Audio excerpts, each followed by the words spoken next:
Hola, ¿qué tal? Muy buenas tardes. Muchas gracias por la invitación. Muchas gracias a Abril Telles, a Andrés Larrea por permitirnos esta tarde poder compartir con ustedes un poquito de la transportación aeromédica. La verdad estoy muy contento, estoy muy agradecido por darnos esta grandiosa oportunidad de poder platicar con ustedes. Hoy nos encontramos transmitiendo desde el hangar, la Dirección de Servicios Aéreos del Gobierno de Michoacán. Agradecemos las facilidades que nos han prestado para ello. La verdad es que yo me encuentro muy emocionado, muy contento de poder platicar el día de hoy.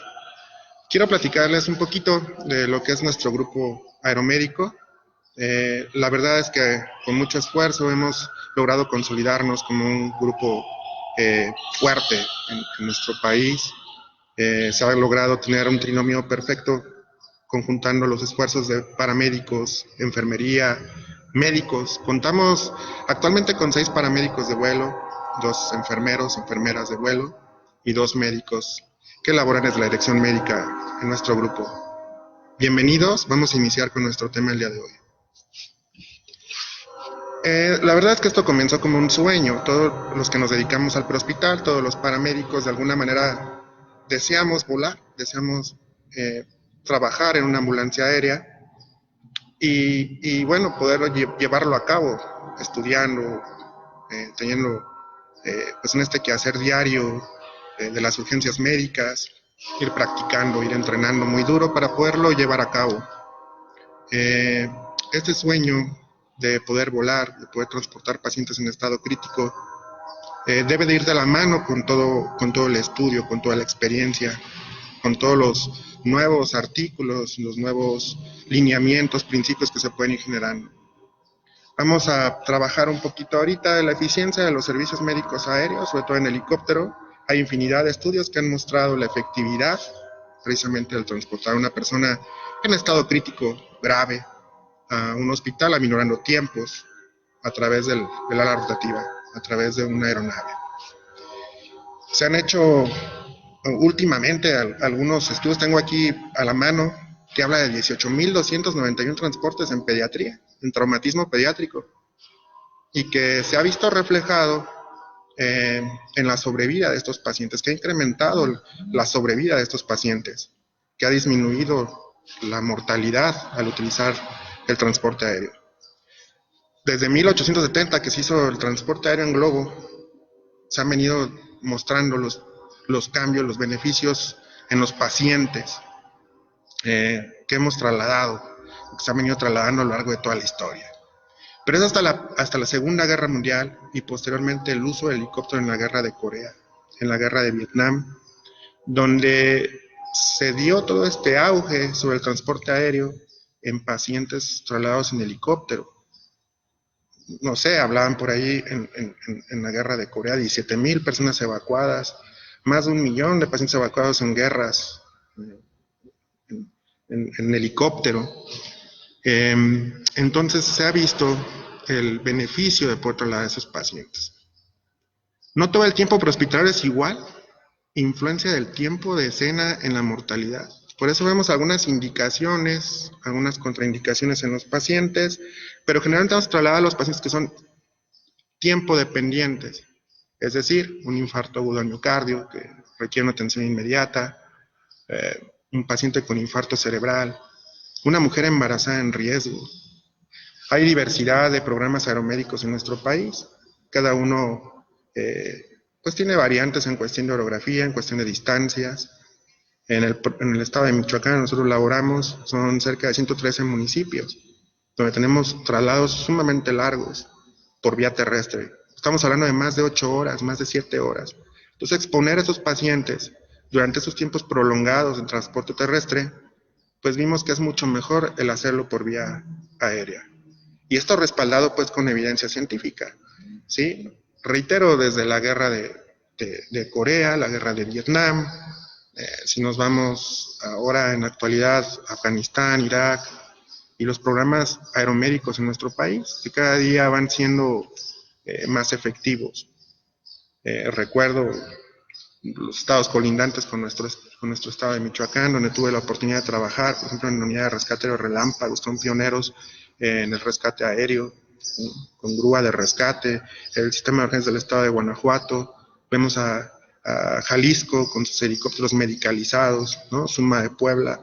En fin, ya hay variedad en programas aeromédicos, donde los tiempos de respuesta son mucho más cortos para el traslado de pacientes críticos, sobre todo aquellos que dependen del tiempo, ¿sí? Algunas intoxicaciones, algunos pacientes con infarto del miocardio, el traumatismo, hemorragias obstétricas, infinidad de activaciones que llegan día a día por el espacio aéreo mexicano. Dentro de los conceptos del transporte aéreo, vamos a ver que tenemos el ala fija y el ala rotativa. Una de las ventajas del ala fija es la cabina presurizada. Es decir, que nuestros pacientes pueden ir con mayor comodidad, con mayor confort.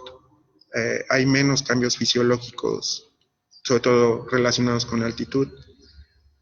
Pero el ala rotativa es totalmente un reto.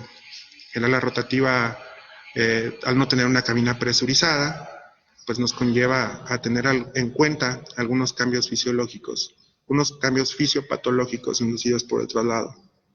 Desde la temperatura, la disminución de la temperatura por cada 1000 pies que yo me eleve, la disminución de 1 grado centígrado o 2 grados centígrados, según la literatura dice, la vibración, el ruido, la cinetosis, ¿sí? Los hallazgos encontrados por las leyes de los gases, ¿no? Ley de Boyle. La disminución de la presión barométrica es un reto para el paramédico, el médico o la enfermera de vuelo. Por eso aquí en Michoacán nosotros hemos tenido esta estrategia de combinar las 3 disciplinas, paramédicos, médicos y enfermería, para explotar el talento de cada una de ellas. Ya sea en cabina presurizada, en el avión, una ala fija, o en cabina no presurizada. Tenemos entonces como una de las indicaciones, uno de los procedimientos locales, por así decirlo, respaldado en evidencia científica, que el helicóptero se utiliza en distancias entre 50 y 300 kilómetros. Esto tropicalizado pues en nuestra entidad. Cada programa aeromédico decidirá cuál es la mejor estrategia, de acuerdo también a sus carreteras, a la toma, por ejemplo, de muchas de ellas, de las casetas y todo eso. Entonces, cada entidad toma un procedimiento local. Nosotros, entre 50 y 300 kilómetros, destinamos el transporte aéreo en ala rotativa, y mayor de 300 kilómetros, pues destinaríamos el ala fija para poder llevar a cabo con seguridad la misión. Dentro de lo que es el ala rotativa, podemos abundar en lo que es el vuelo primario y el vuelo secundario. Dentro del vuelo primario yo recuerdo uno de mis primeros servicios en una autopista, en una carretera, donde tenemos múltiples víctimas, algunas de ellas graves, algunas personas fallecidas, y el poder tomar esa decisión de cuándo vamos a activar un transporte aéreo de primer contacto, de primera misión. Y entramos en muchas dudas, en que si el traumatismo de cráneo tendrá alguna contraindicación relativa o absoluta para poder trasladarlo en un helicóptero, que si tenemos un trauma en el embarazo, que si puede llevar a cabo alguna complicación no esperada, y tenemos estas dudas de si lo activo o no lo activo. O en los escenarios clínicos, en el caso del infartado, ¿no? Que de ese infarto típico, ¿no? Que inicia con dolor precordial, con malestar, con dificultad respiratoria, que tenemos cambios en el electro con elevación del ST, saber en qué momento poder activar un código de infarto, ¿no? Para el transporte aéreo, sabiendo de que son tratamientos tiempo dependientes, que tenemos poco tiempo para poderle dar reperfusión a ese paciente que está sufriendo. Entonces, son algunos mitos que hay que ir poco a poco irlos aclarando, algunas dudas que debemos ir aclarando, y por ejemplo aquí nos comentaban el código Mater. Realmente el poder tener toda la carne al asador cuando tenemos una hemorragia obstétrica, ¿no? Sobre todo que el tiempo pues nos apremia.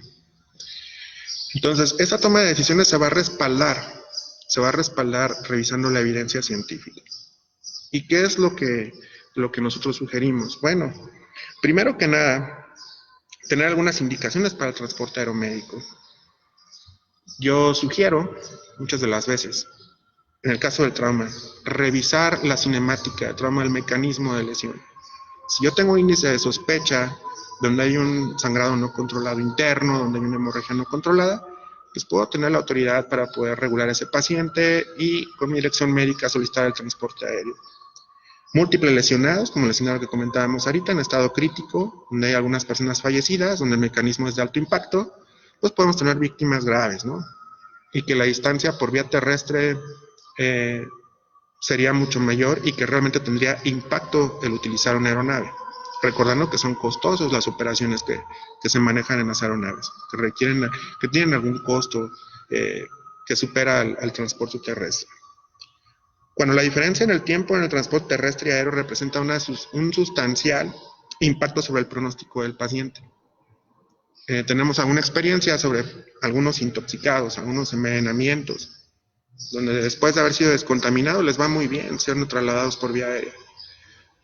Tenemos el caso del infarto del miocardio, reitero, el infarto cerebral, que a veces minimizamos esta urgencia, ¿no?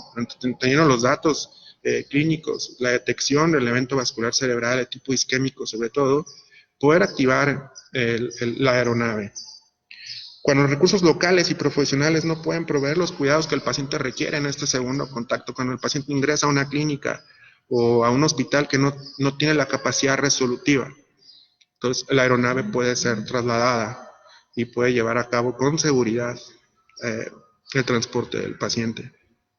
Obviamente requerimos una estabilización y un soporte de vida, no haciendo visión de túnel de que ya viene el helicóptero va a solucionar nada. O sea, tenemos que hacer una evaluación primaria de nuestro paciente, atender las necesidades de nuestro paciente, ¿sí? Sobre todo considerando las maniobras salvadoras de vida, como el control de hemorragias externo, como el manejo de la vía aérea, como la descompresión de un neumotor de desatención, cosas que no pueden esperar. Decimos, ya viene el helicóptero, ellos van a hacer el transporte, van a hacer el traslado del paciente. Entonces, es importante darle prioridad primeramente al soporte de vida del paciente que se encuentra en estado crítico. Tenemos algunas contraindicaciones para poder volar. Cuando la seguridad del vuelo supera el beneficio que podamos tener, malas condiciones de clima, la noche en nuestro caso, que la seguridad se pueda ver afectada. Entonces, eso es importante que lo tomemos en cuenta. Pacientes en parada cardiorrespiratoria que no han tenido buena respuesta al soporte vital avanzado. Incluso hay algunas literaturas que nos dicen que puede ser una contraindicación relativa el volar a un paciente con menos de 24 horas de evolución después de un paro cardíaco, después de haber sufrido un paro cardíaco, pacientes con arritmias que no han sido manejadas. En fin, algunos problemas infectocontagiosos, algunos problemas de materiales peligrosos, ¿sí? Accidentes de buceo, por enumerar algunas contraindicaciones que pueden ser relativas, absolutas. Entonces, la prioridad de la estabilización del paciente es una de las prioridades, la estabilización y el manejo básico o avanzado de la persona. Posteriormente vamos a ver dónde me encuentro. Necesitamos ubicar el punto donde se puede hacer el contacto con la aeronave, sabiendo que este puede ser un campo de fútbol, que puede ser una carretera, que puede ser un área despejada, mayor de 30 metros de diámetro, para que un helicóptero pueda bajar, pueda descender. Esto lo podemos nosotros manejar a través de nuestro celular, a través de una ubicación por vía WhatsApp, por vía GPS, algunos otros pues bien por medio de cartas, ¿no? Sacan las coordenadas, alguna gente que ya tiene un poquito más de experiencia en esto, pero en fin, ya es muy fácil podernos ubicar, podernos orientar para poder hacer la solicitud. El helipuerto pues obviamente tiene que estar libre de cualquier obstáculo que pudiera poner en riesgo la misión, enumerar algunos riesgos que pudiera haber, como cables, árboles, no sé, todo lo que nosotros podamos pensar de que pudiera poner en riesgo la misión o el descenso de una aeronave. Ok, yéndonos dentro de la fisiología de vuelo, una fisiología básica de lo que son las altitudes lo primero que tenemos que prevenir en nuestro paciente es la hipotermia. Nuestro paciente debemos de comprender de que al momento de elevarlo por cada 1000 pies de altura que yo me eleve, va a disminuir de 1 a 2 grados centígrados la temperatura del paciente. Por eso debemos de contar con mantas térmicas, algunas soluciones tibias, ¿sí? Inclusive algunas cobijas, algunas mantas que puedan proveer de calor. ¿Por qué? Porque la hipotermia es una de las principales complicaciones durante la evacuación aeromédica. Aceleración positiva y aceleración negativa. El paciente, al tener una aceleración positiva, simplemente en una ambulancia terrestre, yo acelerar la ambulancia, todo el lecho sanguíneo se va hacia nuestros pies, y esto puede provocar hipotensión, taquicardia refleja, e incluso hay gente que habla de hallazgos en el electrocardiograma, específicamente cambios en el segmento ST. Al momento de frenar una desaceleración, pues bueno, viene todo lo contrario y puede ocurrir hipertensión, bradicardia, un discreto aumento de la presión intracraniana. Por eso también nuestros pacientes los debemos trasladar con elevación de la cabeza a 30 grados. Eso es algo muy importante para también contemplar durante el episodio del transporte aeromédico. Aceleración positiva y aceleración negativa. Vibración, desde la sirena de la ambulancia hasta el rotor del helicóptero, puede generar una vibración que en banda nociva, en ese espectro nocivo para el ser humano, pues bueno, nosotros lo podemos aminorar en helicópteros con mayor número de palas. Entre mayor sea el número de palas del helicóptero, menor va a ser la vibración nociva, por así decirlo. Vamos a estar en el espectro nocivo, mejores beneficios o tendremos menores cambios fisiopatológicos en el paciente. En la ambulancia la sirena contribuye mucho en eso, en aumento de la demanda de oxígeno en el miocardio, en estrés, aumenta pues el estrés del paciente, y esto conlleva a algunas situaciones con la persona. Dentro de la vibración es muy importante entonces colocar también los audífonos a nuestro paciente, algunos protectores auditivos. El ruido hace también que aumente un poquito el estrés en nuestros pacientes. Estaba viendo algunos comentarios, ahorita una pausa, estaba checando algunos comentarios, bueno, nos decían que nos están contactando de Polanco, muchos saludos para allá. Yo egresé de 312, de sede nacional, el técnico en urgencias médicas nivel avanzado por ahí. En Chihuahua, ¿cuántas aeronaves medicalizadas existen? Desconozco un programa aeromédico en Chihuahua, no podría hacer algún comentario referente a ello. Muy bien. Turbulencia. Tenemos algunos movimientos imprevistos durante el vuelo en la aeronave, y esto puede llevar a estrés en el paciente, nos puede llevar a estrés en la misma tripulación, en nosotros mismos. Sin embargo, hay que estar conscientes de ello y que son algunos cambios esperados yendo un paso adelante. La altitud. A mayor altitud, menor presión atmosférica. Por eso comentamos mucho en el neumotórax atención. Sabemos que el neumotórax atención es una de las principales causas de muerte, sobre todo en trauma, después de la hemorragia. El choque hipovolémico de tipo hemorrágico es una de las principales causas de muerte en trauma, seguido del neumotórax atención. ¿Qué pasa si yo vuelo a un paciente con neumotórax a grandes altitudes, en cabina no presurizada?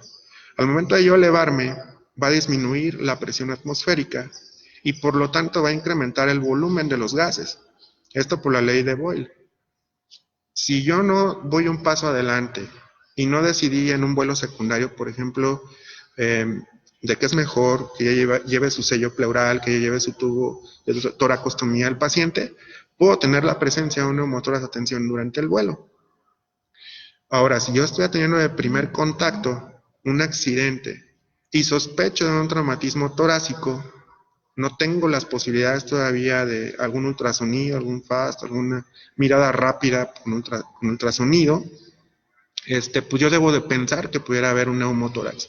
Debo estar muy pendiente de los datos clínicos del paciente, y en cuanto lo sospeche, pues puedo tomar la decisión de hacer la descompresión torácica por aguja.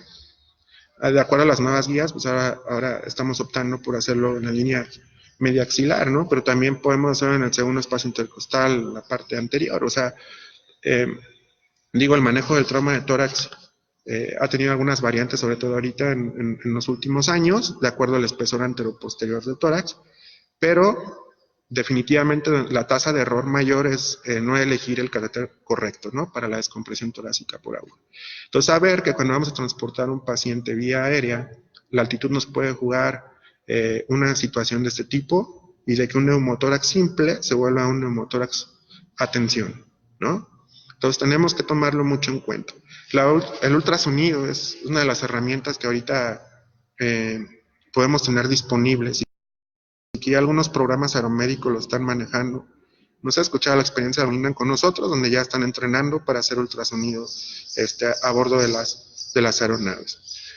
Dentro de la altitud también es muy importante que demos ese poder a las decisiones del paramédico, del médico, la enfermera de vuelo, que tienen que ser firmes, que deben de ser basadas en evidencia científica, que debemos de estar cada día más actuales de acuerdo a los problemas, ya sea de trauma clínicos, que se viven a bordo.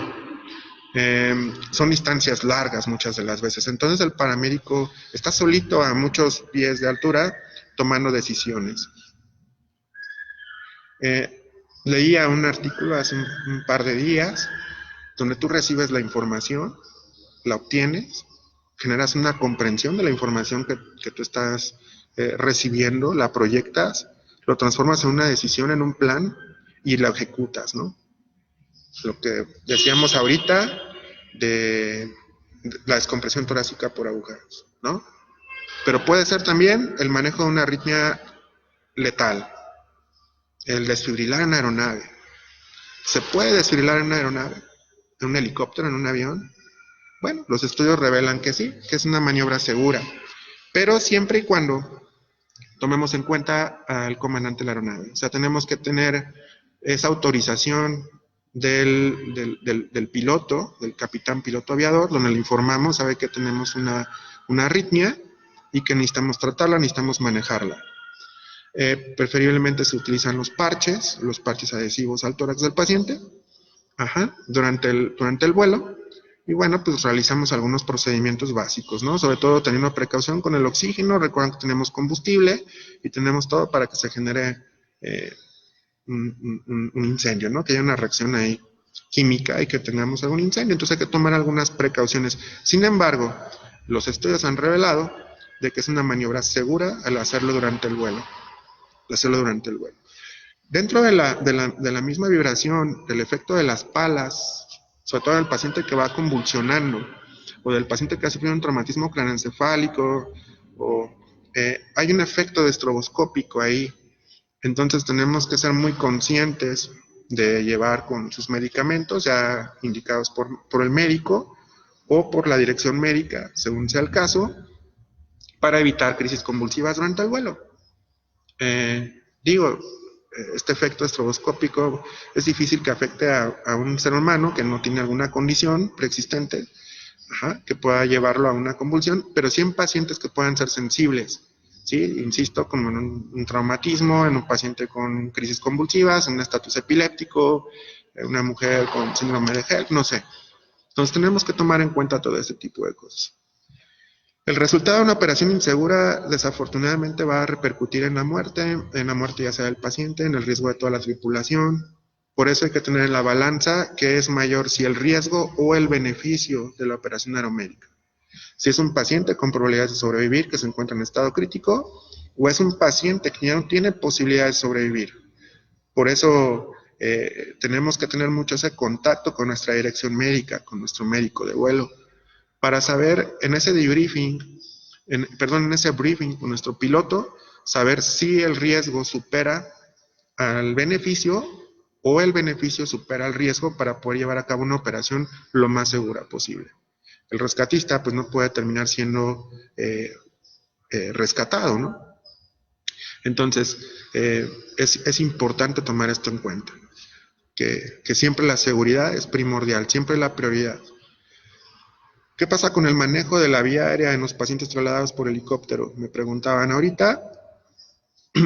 Bien, Dado las circunstancias que ya comentábamos sobre la fisiología de vuelo, sobre la altitud, que disminuye la presión de oxígeno, nuestros pacientes, los críticos, deben llevar condiciones similares a las que se encontraban en el hospital. Si tienen vía aérea avanzada, una vía aérea ya segura, trasladarlos con su ventilación mecánica de transporte, ¿sí? En helicóptero medicalizado. No podemos arriesgar pacientes en que nada más porque llegó la aeronave, lo subimos con un dispositivo de bolsa, válvula, mascarilla y así lo trasladamos al hospital. Máxima en traslados largos, ¿no? Tenemos que llevar, si el paciente lleva su ventilador, tiene ventilación mecánica, pues su ventilador de transporte, su monitoreo del balón, ¿no? Ya no podemos estar arriesgándonos a esto de hacer el cambio de aire por agua, hay que llevarlo monitorizado, la presión del balón, del globo. Si lleva su monitoreo cardíaco, su monitoreo no invasivo, incluso sus bombas de infusión, con baterías suficientes, con los tanques de oxígeno suficientes para la misión, ¿sí? Hemos sido testigos de muchas operaciones donde, bueno, puede haber limitantes durante el traslado y no llevar el equipo correcto nos puede llevar a algún riesgo, ¿no? Algún riesgo. Entonces debe llevar todo lo necesario el paciente crítico de acuerdo a lo que tenía en el hospital en un vuelo secundario. En un vuelo primario nos tocará hacer ese soporte. Si el paciente requiere de vía aérea avanzada, pues dependiendo del tiempo, pues lo tendremos que hacer. ¿Y cuál será la mejor opción? Si llevarnos con soporte básico o avanzado, ¿sí? Si requerimos hacer algún tipo de maniobras con él. Entonces, es muy importante todo esto. Aquí comentaban algo muy interesante. No es lo mismo, por ejemplo, la orografía, no es lo mismo hacer un vuelo a 5,000 pies, ¿no? Un saludo por ahí a Mauri. Mis respetos, las operaciones son a grandes altitudes, siempre andan rebasando los 10,000, los 10,500 pies por encima del techo fisiológico, ¿no? Muy bien. Hablábamos entonces del tratamiento del paciente, todo lo que debe llevar. Ajá. Sospechar mucho hemorragias internas, por eso yo creo que el futuro cercano es traer ya el ultrasonido y poder tener el entrenamiento necesario para poderlo llevar a cabo. Otra de las cosas en transporte aeromédico es el índice de choque modificado, ¿no? Prehospitalario para la predicción, no solo de la transfusión masiva, el uso de hemoderivados, sino también para ver el impacto en la mortalidad del paciente. Entonces el índice de choque también en el paciente de trauma es algo muy importante para las misiones de primer contacto. No sé, leí algunos artículos ahorita, por ejemplo, de New England hace un par de meses, algunos otros, sobre el uso de hemoderivados en el transporte aeromédico. E incluso en otros países ya lo están manejando en el ámbito terrestre. Y creo que para allá vamos, ¿no? Ok. Dentro de los beneficios del transporte aéreo, dentro de los beneficios también es el tipo de tratamiento que se va a ofertar en los programas aeromédicos, ya sean civiles, sean militares, sean de los gobiernos, que es la mayoría. Tenemos que tener estándares comunes de tratamientos, de preparación, de prácticas, de habilidades, de destrezas. Sugerir que la mejor opción es un helicóptero medicalizado, que la mejor opción es trasladar al paciente en las mejores condiciones posibles, con el equipo necesario, con el equipo que requiere nuestro paciente. Comentaba por aquí, veía algunas de sus preguntas. ¿Qué tipo de soluciones se manejan en el transporte aeromédico? Es una excelente pregunta. Quiero primero empezar por las presentaciones de las soluciones intravenosas. Vamos a preferir las que vienen en bolsa, sobre las que vienen en cristal o las que vienen en botella plástica. ¿Sí? Se prefieren, son más cómodas para el transporte aeromédico, más útiles de acuerdo a la fisiología, de acuerdo a la altitud, relacionados a la altitud, las que son de bolsa plástica. Hay una controversia, ¿no?, sobre el uso de soluciones. Generalmente nosotros en la atención prehospitalaria utilizamos más los cristaloides y lo de hoy pues es el uso de hemoderivados de acuerdo al índice de choque, ¿no? Por ahí también comentaban, fuera de tema, sobre la sedación y la analgesia. Algunos paramédicos de vuelo comentaban de que la sedación en el transporte aéreo luego era una de las limitantes. Nosotros con nuestra dirección médica hemos visto que uno de los principales errores en la administración de la sedación o de la analgesia era por no utilizarlos de la manera correcta a través de bombas de infusión. ¿Sí? Al momento de llevarlos en una cabina pequeña, llevarlos en una cabina pues reducida, en cuestión de espacio, en cuestión de, pues vemos de que no pueden encender las gotas que nosotros deseamos, las dosis correctas, ¿sí? Del medicamento, y que esto pueda llevar a tener complicaciones con la sedación. Entonces, podemos resolverlo, podemos decirlo que es a través de las bombas de infusión. Por eso el equipo a bordo de un helicóptero debe ser de cuidados críticos, ¿no? Debemos llevar nuestro ventilador, nuestras bombas, nuestros monitores para hacer un monitoreo no invasivo de nuestro paciente. Ok, creo que ahí vamos en tiempo. Hablábamos de la terapia eléctrica en vuelo, pues sí se puede hacer.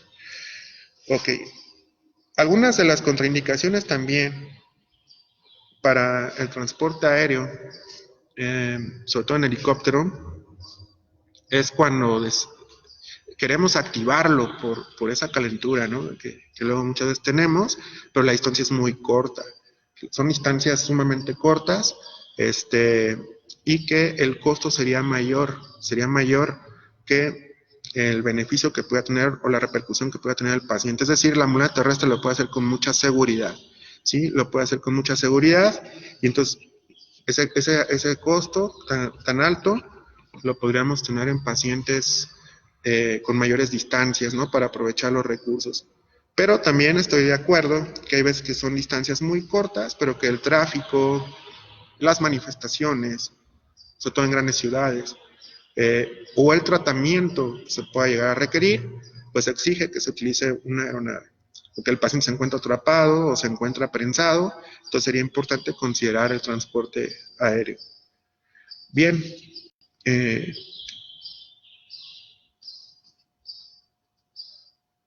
muy bien. Estamos viendo algunas de sus preguntas. Saludos a todos.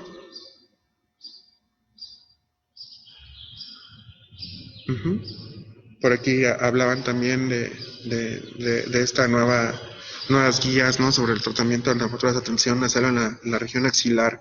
Sí, sobre todo porque nos quedábamos cortos, el 72% de las inserciones que hacíamos en el segundo espacio intercostal en la línea media clavicular, solo el 72% eran efectivas, hablando de trocares o agujas de 5 centímetros. Entonces, tiene que ser con agujas un poco más grandes, y por eso a veces que no las tenemos disponibles, podemos optar por una región con menor dimensión anteroposterior, como es la región media axilar, ¿no? Bien, saludos por ahí, Alex Santillán. Bueno, vamos a empezar a concluir, ya para no excedernos en los tiempos. Quiero terminar dando las gracias a CIME. La verdad es que es de mis primeras experiencias transmitiendo en vivo. Espero no haberlo hecho mal. Espero que les haya gustado el tema. Espero que les haya agradado y sobre todo les sea útil. Quiero agradecer a Abril Telles por esta iniciativa y felicitarla a todo su equipo por ese tipo de acciones en pro de la capacitación y del entrenamiento. De manera humilde, bueno, esta fue mi aportación para esta tarde. Espero que les haya servido y muchísimas gracias a todos. Estaré atentos, estaré contactándolos por algunas de las dudas que por ahí surgieron. Muchas gracias y que tengan buena tarde. Hasta luego.